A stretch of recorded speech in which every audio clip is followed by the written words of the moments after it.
Um empate sem gols, uma chance de ouro desperdiçada em casa e, de repente, a tranquilidade vira pó. Vira pó. Agora, o que resta é um clássico decisivo, uma calculadora na mão e o destino do time, assim, totalmente em jogo. Esse é o resumo da ópera pro Vasco da Gama, que se encontra numa encruzilhada no Campeonato Carioca depois daquele tropeço contra o Madureira. Pois é. Com base numa pilha de reportagens e análises que saíram logo depois do jogo, nossa missão hoje é mergulhar nesse cenário. Vamos tentar decifrar a matemática e principalmente o que está por trás dela, né? A pressão, a psicologia. Exatamente. E é fundamental a gente entender o peso desse momento. Não é só sobre classificar ou não. Não mesmo. É o acúmulo de pressão sobre um projeto, sobre um técnico como o Fernando Diniz, que tem uma filosofia de jogo muito particular, sabe? Sim. Rodada num evento de altíssima tensão. E com aquele ingrediente que o futebol carioca adora. Ah, sempre tem. A possibilidade de depender de um resultado do seu maior rival, o Flamengo. Que é, para muitos, humilhante. Antes de mais nada, vascaíno, deixa o like para fortalecer o gigante. Se inscreve no canal O Gigante Cruz Maltino para não perder nada do Vasco. E comenta aí de qual cidade você está assistindo, porque o Vasco não tem fronteiras. Aqui é Vasco. Aqui é o Gigante Cruz Maltino. Vamos começar então pelo epicentro desse terremoto. O jogo de segunda, dia 2 de fevereiro, contra o Madureira, um 0-0 em São Januário que, nossa, soou como derrota. Totalmente. Era a partida para carimbar o passaporte, né? Resolvi a vida com uma rodada de antecedência. E o que se viu foi um time que, assim, até dominou, criou chances, mas a bola simplesmente não entrava. E o que é interessante nas análises pós-jogo é o consenso. As fontes trazem uma declaração do goleiro Léo Jardim que, para mim, resume tudo. Ele disse que faltou capricho. Capricho. É a palavra perfeita. É, perfeita. Porque não foi falta de vontade nem de volume. Os jornais descrevem lances capitais. Teve uma bola na trave no finalzinho. Um cronista chegou a descrever como o som do silêncio em São Januário. Uau! Foi aquele detalhe final, sabe? O último passe, a finalização, que não aconteceu. E a consequência disso é brutal. Deixar 2 pontos em casa contra o Madureira não é só um tropeço na tabela. Não. É uma transferência de poder. Exato. O Vasco tinha o controle total do destino nas mãos. E com esse empate, ele entregou. Entregou para o acaso, para os adversários, para a matemática. Perdeu a soberania sobre a própria classificação. É a diferença entre ser o protagonista da sua história e virar um espectador ansioso de outros jogos, né? Sim. Aquele 0-0 empurrou o clube para esse labirinto de cenários. A calculadora que devia estar na gaveta virou o item mais importante da semana. Então vamos botar os números na mesa para entender o tamanho do problema. Com o empate, o Vasco estacionou na 4ª posição do Grupo A. 8 pontos. Isso. Tá dentro da zona de classificação, mas tá na beirada do precipício. É o último da fila. E quem é a sombra que tá logo atrás assombrando? A sombra é o Sampaio Corrêa.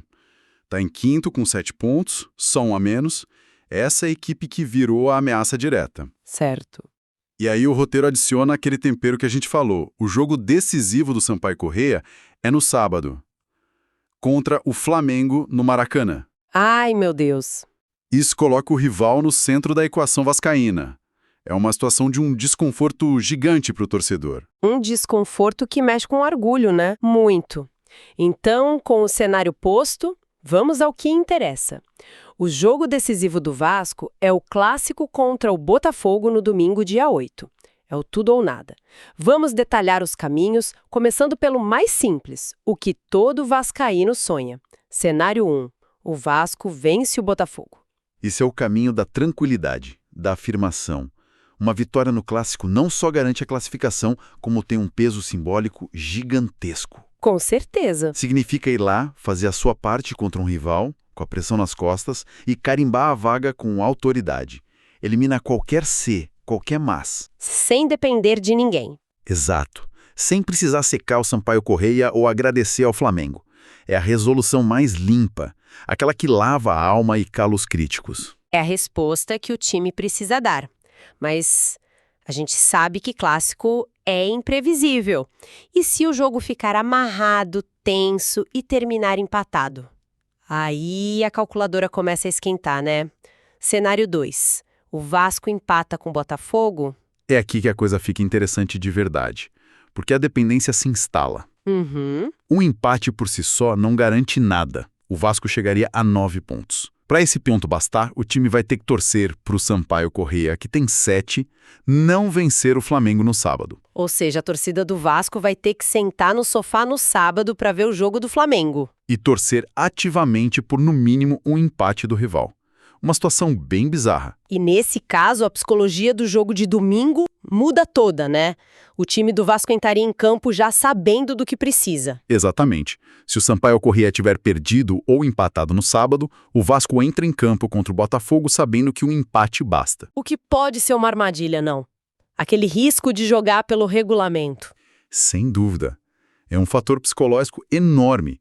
Entrar precisando só de um ponto pode levá-la a uma postura mais cautelosa, menos agressiva, o que não é o forte de um time do Diniz. É verdade. Agora, por outro lado, se o Sampaio Corrêa vence o Flamengo no sábado, aí o Vasco entra no clássico de domingo sabendo que só a vitória interessa. A pressão seria máxima. O jogo de sábado define a atmosfera do clássico de domingo. Entendi. Define tudo. Agora vamos para o cenário do pesadelo. Aquele que o torcedor nem quer pensar. E se nada der certo e o Vasco perder para o Botafogo? Acabou ou ainda tem uma luz no fim do túnel? Tem uma luz, sim. É a mais remota, a mais angustiante, mas ela existe. E é aqui que a dependência do rival atinge o ápice. Certo. Para se classificar mesmo perdendo o clássico, o Vasco precisaria obrigatoriamente que o Sampaio Corrêa também perdesse para o Flamengo. Seria uma classificação assim, no sufoco, com uma ajuda direta do maior rival. Uma ajuda indispensável. E para o torcedor do Vasco, essa ajuda é quase uma humilhação, né? As fontes até mencionam debates em fóruns de torcedores sobre isso. Com certeza. A discussão era se preferiam ser eliminados a ter que agradecer ao rival pela vaga. É uma questão que vai muito além do campo. Sim. Estamos falando de uma rivalidade que define identidades no Rio. Se classificar graças a uma vitória do Flamengo, não é algo que se comemora com orgulho. Não mesmo. É algo que se lamenta em voz baixa.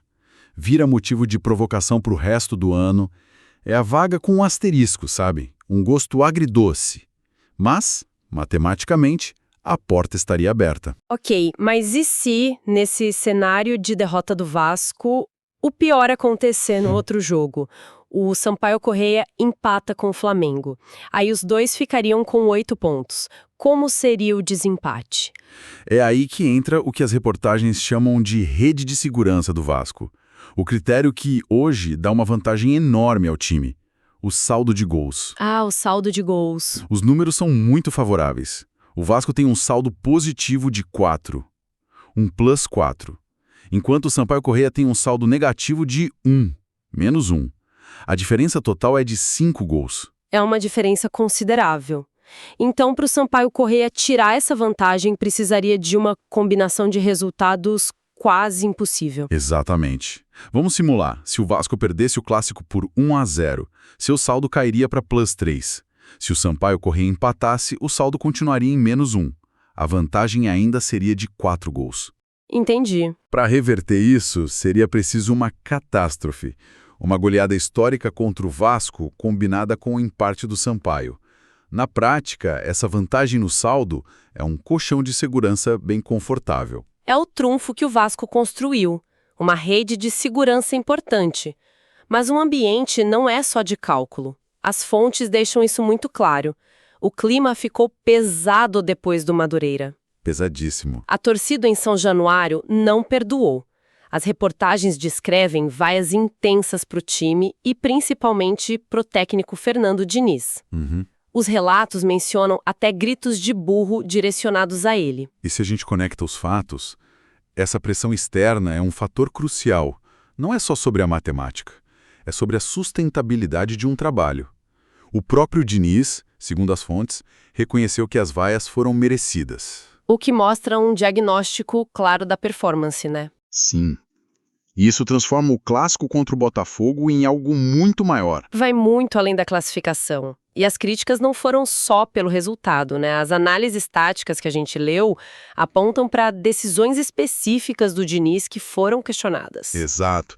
Mencionam substituições no segundo tempo que teriam, tirado o ímpeto do time, deixado a equipe mais lenta, mais previsível. A pressão parece ser bem direcionada. Certo. É uma pressão qualificada. É o torcedor questionando a aplicação do dinizismo no momento decisivo. A posse de bola, a construção, tudo isso é lindo na teoria, mas quando a bola não entra, A paciência acaba. a paciência diminui. Esse jogo contra o Botafogo, então, vira um teste fundamental para a resiliência do Diniz e do elenco. É a hora de mostrar que o time sabe ser pragmático e vencer quando a pressão é máxima. Um teste de convicção. Fazendo uma síntese final, então, os caminhos do Vasco são claros.